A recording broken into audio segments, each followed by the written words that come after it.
हमारे चैनल में आपका स्वागत है।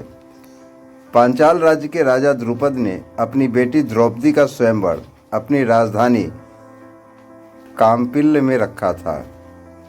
शर्त थी कि जो भी व्यक्ति पानी में छवि देखकर ऊपर घूमती मछली की आंख पर निशाना लगाएगा, उसी से द्रौपदी का विवाह होगा। स्वयंवर में तमाम राजा पहुंचे, हिस्सा लिया और असफल हुए। आखिर में ब्राह्मण वेश में पांचों भाइयों संग पहुंचे अर्जुन ने यह कारनामा कर दिया। द्रौपदी ने उनके गले में वरमाला डाल दी। द्रौपदी को लेकर अर्जुन पहुंचे कुंती के पास और कहा कि भिक्षा लेकर आया हूँ। कुंती ने यह जाने बिना कि भिक्षा क्या है अर्जुन से कहा कि उसे पांचों भाइयों में बांट लो। इस तरह से द्रौपदी पांचों भाइयों की हो गई। जब द्रौपदी को अपने बंट जाने का एहसास हुआ तो उन्होंने एक शर्त रखी।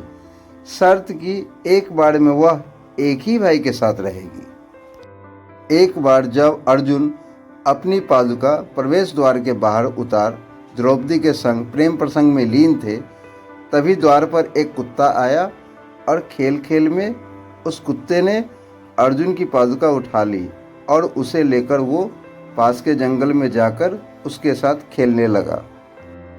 उसी दौरान भीम अपने कक्ष की ओर प्रस्थान कर रहे थे।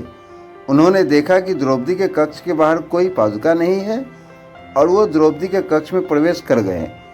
इस तरह से भीम को अपने कक्ष में देखकर काफ़ी द्रौपदी शर्मिंदा हो गई और बहुत ही क्रोधित होते हुए उसने भीम से कहा कि उसने कक्ष में प्रवेश कैसे किया जबकि अर्जुन उसके कक्ष में है। इस पर भीम ने बताया कि बाहर कोई पादुका द्वार पर नहीं रखी है। दोनों भाई कक्ष के बाहर आए और उन्होंने पादुकाओं को खोजना शुरू कर दिया। ढूंढते ढूंढते वे पास के जंगल में पहुंच गए। उन्होंने देखा कि एक कुत्ता अर्जुन की पादुकाओं के साथ खेल रहा है।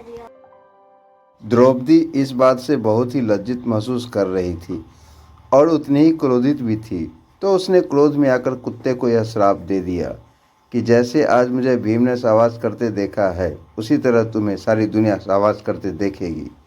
तभी से माना जाता है कि कुत्ते शाबाश करते समय लोक लज्जा की चिंता नहीं किया करते।